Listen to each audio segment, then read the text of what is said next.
Let's get right to it. NBC's Hans Nichols is here from the White House. What is the new goal line of defense? Because we've heard a lot about moving the goalposts. Well, look, as it pertains to the shutdown, Ari, I think it's clear that we have a ceasefire. We don't have a truce. In the next 24 to 48 hours, what matters the most is the reaction to this, because we know the parameters of the debate, but we don't know the tone. And so often with President Trump, we see him make an announcement or we see him make a policy decision, and then he waits for the reaction to come in. I think the key reaction we need to hear from House Speaker Nancy Pelosi is the State of the Union on Tuesday night back on, because if so, that could allow the country a chance to come together. It would also give the president a big megaphone to make his point directly in front of the speaker and use all the trappings of the State of the Union to drive home his point. And that's really one of the big questions we have right now. Mitch McConnell says he's going to try to get this signed and get the CR through the Senate today. We'll see how quickly the House moves.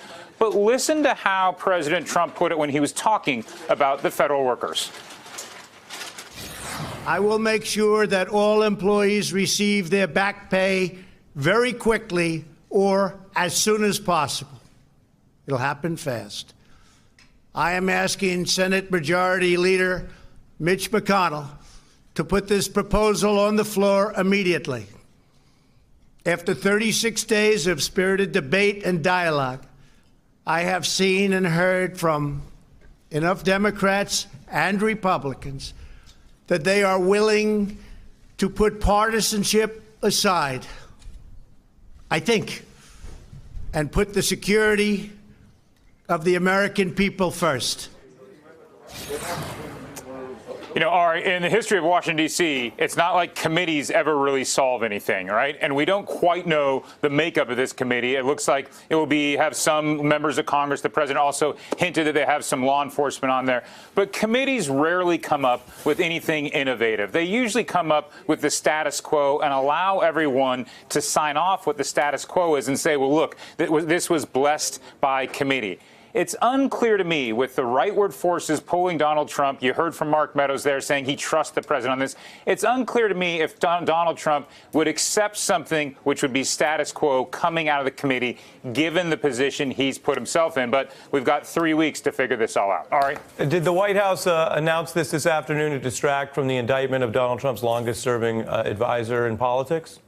That's a good question. I don't have a clear answer to that. That would require a lot of sort of understanding of just what the strategy is and how much the White House is feeling the pain on the shutdown. Remember, the president's had a pretty brutal 48 hours in terms of news cycles. Not only do you have to capitulate to Nancy Pelosi on on canceling the State of the Union, he also last night in that meeting there when he was meeting with conservative leaders and other Republican lawmakers, he seemed almost resigned to the fact that the shutdown was getting out of his hand. They faced a torrent of negative headlines here. So I don't have an answer for you then, Ari. It does seem to me plausible why they decided to end the shutdown now, at least temporarily, not simply as a matter to distract from the Mueller investigation and what happened down in Florida. All right. Hans Nichols on quite a Friday, even by the standards of 2019. Appreciate your reporting.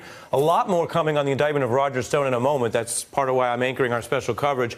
But I want to get into a big story today that we do know affects millions of Americans. This is a deal now to end the longest federal government shutdown in U.S. history, at least temporarily. Let's look for you at what's in it. This bill would fund all affected departments through February 15th. No money for the border wall. That's why it looks like a temporary cave for Trump.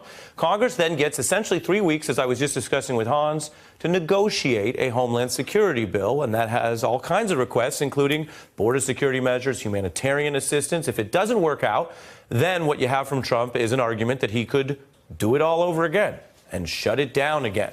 And he has the powers afforded to him under the Constitution to do that, or, of course, to try to get into this as a national emergency. That's the other off-ramp we've heard so much about. Now, the president had a message for these hundreds of thousands of federal employees who nobody says did anything wrong, but went without 2 paychecks, which was a breaking point for many. Let's take a look at that.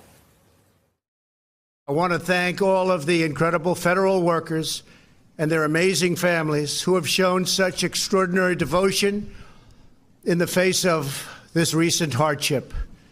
You are fantastic people. You are incredible patriots. Many of you have suffered far greater than anyone but your families would know or understand.